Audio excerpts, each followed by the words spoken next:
a luxury Porsche reduced to melted leather and scorched steel, a Molotov cocktail tossed in the dead of night.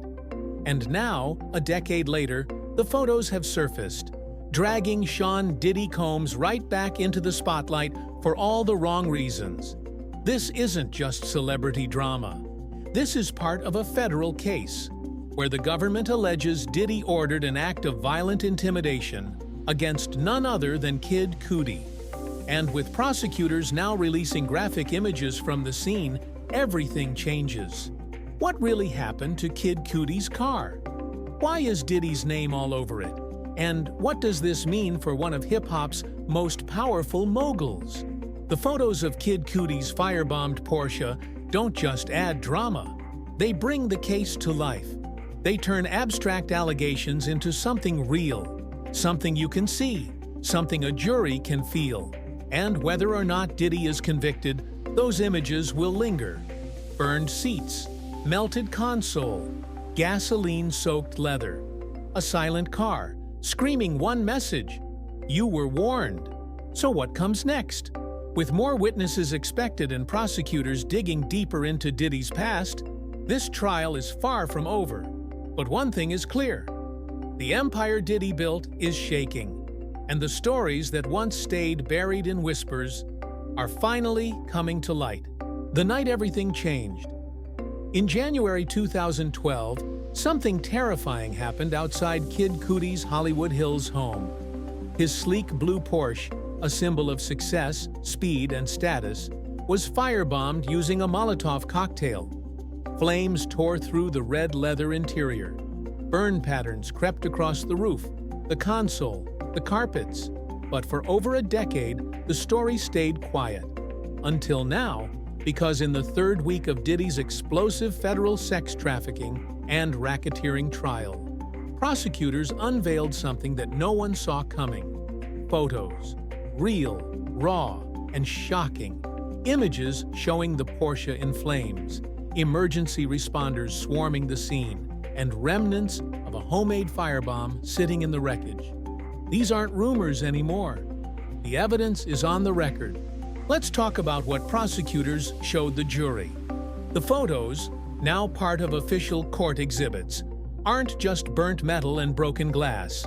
They tell a story. The Porsche's red leather seats are blackened and warped from the fire. The roof, sliced open from above, suggests the device was dropped in from the top.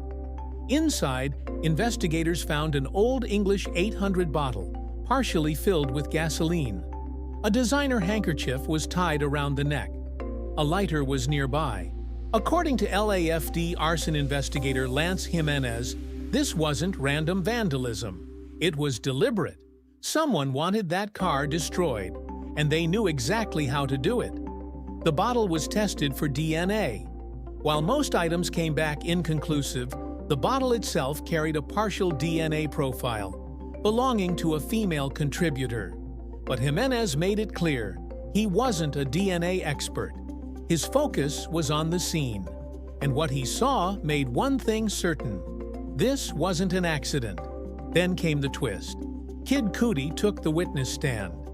In a packed courtroom on May 22nd, Cudi, real name Scott Mescudi, looked jurors in the eye and said what many had only whispered for years.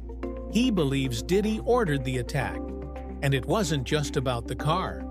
This story goes back to Cudi's past connection with Cassie Ventura, Diddy's former partner of 11 years.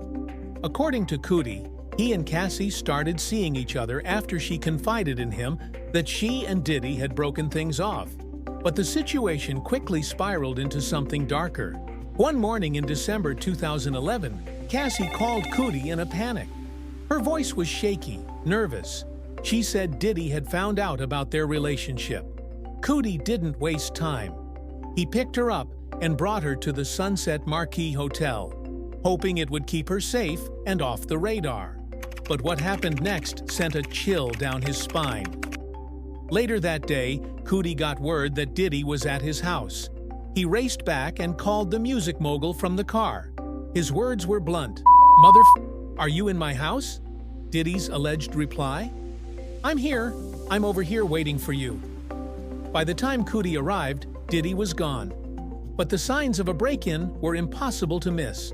Holiday gifts from Chanel had been opened and left scattered across the kitchen. His dog, normally calm, was locked inside the bathroom, visibly shaken and whimpering.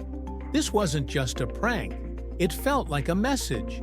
A few weeks later, that message turned into a full-blown firebomb. According to Cudi, his dog sitter called him in shock. The Porsche was on fire. The convertible top had been sliced open. A Molotov cocktail had been dropped directly inside, targeting the driver's seat. And this wasn't parked on some busy street. It was deep in the Hollywood Hills, gated, private, and hard to see from the road. This was personal. Cudi told the court he believes Diddy did it, and that belief hasn't changed in 12 years. But did he? He says that's all nonsense. When confronted by Cudi during a later meeting at LA's Soho House, the music mogul allegedly denied knowing anything about the firebombing. Cudi said he didn't buy it. He believed Diddy was lying, straight to his face. Diddy's legal team immediately moved to strike that part of the testimony, arguing that it was speculative and unfairly prejudicial. According to the defense, a witness can't testify that someone was lying, especially when it's based on opinion. But prosecutors weren't backing down. They argued that Cudi's testimony fits into a much larger pattern, one of intimidation, retaliation, and control. And they weren't finished building their case.